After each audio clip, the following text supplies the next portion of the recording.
Какви са очакванията ви след като влезат в сила новите промени? Вече когато започнат да действат, минава и 1 октомври.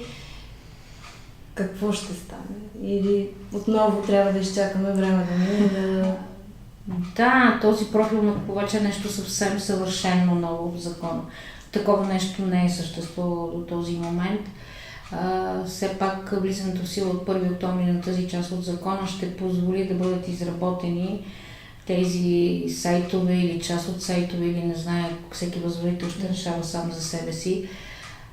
Но така или иначе това ще коства средства на възложителите и много се страхуваме, че възложители като училища, детски градини, болници ще бъдат затруднени в изпълнението на тези законови разпоредби.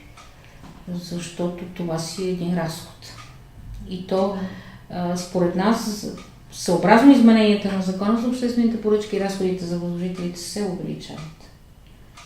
Което и няма как да бъдат покрити с самото провеждане на обществените поръчки, тези разходи. Даже напротив, документацията вече не се закупува. Документацията вече не се и закупува, да. Имаше някаква възможност да се закупува документацията и някакъв минимален разход да бъде възстановен, поне за хартия, мастил и така нататък. Сега и това няма да го бъде. Но ще видим.